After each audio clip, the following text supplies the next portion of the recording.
ঈদে হাজবেন্ডের কাছ থেকে কত টাকা সালামি নিলাম এবং শাশুড়ি মামাকে কত টাকা সালামি দিল, ঈদের দিনটা কেমন কাটলো সেটাই শেয়ার করবো আপনাদের সাথে।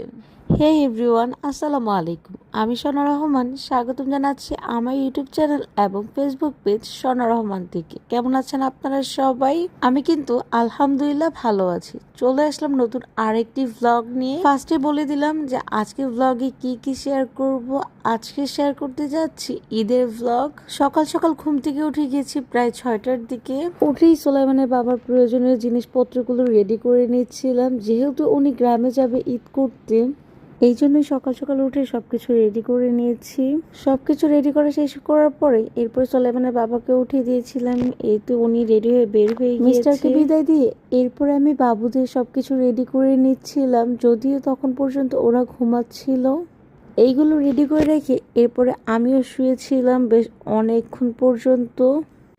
যেহেতু সোলাইমানের বাবা মুন্সিগঞ্জে চলে গিয়েছে, আমার তো তাহলে আর ওইরকম কোনো কাজ নেই, আর বাবুরাও যেহেতু ঘুমাচ্ছিল তাই আমিও একটু শুয়েছিলাম। প্রায় 10:30টার দিকে সুলতান উঠেছে। এই তো এইদিকে ওকে শাওয়ার করিয়ে দিয়েছি, রেডি করে টেবিল নিয়ে আসলাম নাস্তা করার জন্য। সাথে সোলাইমানও উঠেছিল, তবে ওকে আর ভিডিও করা হয়নি। যেহেতু ঈদের দিন সকালবেলা নাস্তায় অবশ্যই সেমাই থাকবে, এটা একদম স্বাভাবিক। ওদের দুই ভাইকে নাস্তা করার জন্য সেমাই দিয়ে দিলাম, অবশ্যই মাশাআল্লাহ বলবেন। আর পাশে বসে আমি একটু খেজুর খেয়ে নিচ্ছিলাম। যেহেতু এখনো পর্যন্ত শাওয়ার নিইনি তাই আর সেমাইটা খেতে ইচ্ছা করছিল না। চিন্তা করলাম যে শাওয়ার নিয়ে এসে একবারে সেমাইটা খেয়ে নিব। এদিকে আমার খেজুর খাওয়া দেখে সুলতান ভাবছিল আমি ওকে খেজুর অফার করছি, ও আমাকে বারবার করে না করতেছিল। যাই হোক, ওদেরকে সেমাই খাওয়া শেষ করে এরপর একটু ছবি তোলার জন্য যুদ্ধ করছিলাম, বাট এরা তো কোনোভাবেই আমাকে ছবি তুলতে দিবে না। কোনোভাবেই এদের একটা ভালো ছবি তুলতে পারিনি। ওদেরকে খেলাধুলা করতে রেখে এরপরে আমি এসে বেড গুছিয়ে নিলাম, তারপরে শাওয়ারও নিয়ে নিয়েছি। নতুন ড্রেস পরে একবার ভিডিও অন করেছে, আপনাদের সাথে শেয়ার করছিলাম। আমার ড্রেসটা কেমন হয়েছে অবশ্যই কমেন্ট করে জানাবেন। কথা বলতে বলতে আমি কিন্তু সেমাইও খেয়ে চলে আসছি। এইদিকে সুলতান আর সুলেমানের জন্য সেম সেম একটা ড্রেস বের করেছি, ওদের ড্রেসটা চেঞ্জ করে দিব বলে। যদিও সুলাইমান অলরেডি পাঞ্জাবি খুলে ফেলেছে। আর এইদিকে সুলাইমান শুয়ে শুয়ে টিভি দেখতেছিল। সুলতান আবার ঘুমের জন্য অনেক বায়না করছিল, যার কারণে ওকে ড্রেস চেঞ্জ করে ঘুম পাড়িয়ে দেওয়ার ব্যবস্থা করলাম। সুলতানকে ঘুম পাড়িয়ে দিয়ে এরপরে আমি কিছু ভিডিও করেছিলাম বসে বসে। আর এর মধ্যে সুলাইমানের বাবাও চলে আসে। মিস্টার আসার পর তো আমার প্রথম কাজই ছিল তাকে সালাম করে সালামি নিয়ে নেওয়া। যেহেতু উনি ঈদের দিন সকালবেলায় মুন্সিগঞ্জে চলে যায় নামাজ পড়ার জন্য, সেহেতু আমি আর চাইলেও ওনার কাছ থেকে সকালবেলা সালামিটা নিতে পারি না। যার কারণে উনি যখন মুন্সিগঞ্জ থেকে ব্যাক করে আমি সাথে সাথে চেষ্টা করি সালামিটা নিয়ে নেওয়ার জন্য। সালামি চেয়েছি ঠিক আছে, বাট এত টাকা তো সালামি চাইনি। সে জোর করে আমাকে 6,000 টাকা দিয়ে দিয়েছে। সালামি নিয়েছি ঠিক আছে, বাট স্বামীর সেবা যত্ন তো করতে হবে, তাই ওনাকে একটু সেমাই এনে দিলাম খাওয়ার জন্য। তাকে সেমাই খেতে দিয়ে এরপরে আমি চলে আসলাম লাঞ্চ করার জন্য। উনি যেহেতু মুন্সিগঞ্জে গিয়েছিল, ওইখান থেকে আমার চাচি শাশুড়ি খিচুড়ি আর গরুর মাংস দিয়ে দিয়েছিল। আর বাসায়ও গরুর মাংস রান্না করেছিল।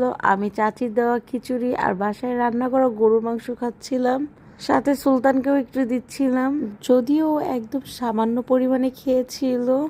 যাই হোক, খাওয়া দাওয়া শেষ করে এরপরে বেশ অনেকক্ষণ রেস্ট করলাম। এরপরে সন্ধ্যার পরে মা ফোন দিল নিচে যাওয়ার জন্য। নিচে যাওয়ার পরে তো আমি সালামি পেয়ে গেলাম মার কাছ থেকে। মাও আমাকে 5,000 টাকা সালামি দিয়েছে। যাই হোক, মার কাছ থেকে সালামি নিয়ে এরপরে আমরা যাচ্ছিলাম বাইরে। আমরা যারা গ্রামে বড় হয়েছি তারা তো ঈদের আনন্দ কি খুব ভালোভাবেই জানি, তবে শহরের বাচ্চারা তো ঈদের আনন্দটা ওইভাবে উপলব্ধি করতে পারে না। যার কারণে চিন্তা করলাম যে বাচ্চাদেরকে নিয়ে একটু বাইরে থেকে ঘুরে আসলে ওরা একটু হলেও আনন্দ করতে পারবে। আর ওই চিন্তা থেকে একদম হুট করে প্ল্যানিং করেই আমরা বাইরে যাচ্ছিলাম। বাসা থেকে প্ল্যানিং করে বের হয়েছি আজকে বাচ্চাদের নিয়ে যাব কিডোস ফানে, সেটা হচ্ছে তালতলাতে। আপনারা যারা খিলগাঁও বা তালতলার আশেপাশে থাকেন তারা অবশ্যই জেনে থাকবেন যে বাচ্চাদের জন্য খুব সুন্দর একটা জায়গা হচ্ছে কিডোস ফান। যদিও আমরা ওই দিনই প্রথমবার গিয়েছি, তবে জায়গাটা আমার কাছে বেশ ভালো লেগেছিল। ঈদের দিন রাতেবেলা বের হয়েছি, তবে রাস্তায় কিন্তু বেশ ভালো পরিমাণেই জ্যাম ছিল। আচ্ছা, কথা বলতে বলতে আমরা কিন্তু চলে আসছি। কিডোস ফান হচ্ছে লিফটের 4th ফ্লোরে। কিডস ফান আমার ভালো লাগলেও ওনাদের লিফটে ওঠার সময় আমার এক বিশাল লাইন ছিল, যেটা আমার কাছে মোটেও ভালো লাগেনি। আর লিফটের মধ্যে সীমাবদ্ধ ছিল যে 4 জনের বেশি কেউ উঠতে পারবে না। এই একই বিল্ডিংয়ে প্রায় 5টা ফ্লোর, 5টা ফ্লোরেই বিভিন্ন ধরনের রেস্টুরেন্ট, সাথে ছিল কিডস ফান। যেহেতু এত কিছু আছে একই বিল্ডিংয়ে, সেহেতু লিফটটা তো একটু ভালো মানের হওয়া দরকার ছিল। বিরক্তকর ছিল এত বড় লাইন, তার মধ্যে লিফটের সামনে কোনো এসি বা ফ্যানের ব্যবস্থাও ছিল না, প্রচন্ড পরিমাণ গরম ছিল। যাই হোক, কথা বলতে বলতে আমরা তো কিডস ফানের ভিতরে চলে আসি। এইদিকে মেথি দিয়ে যে ব্যবস্থাটা করা ছিল, এটা কিন্তু আমার কাছে বেশ ভালো লেগেছে বাচ্চাদের জন্য।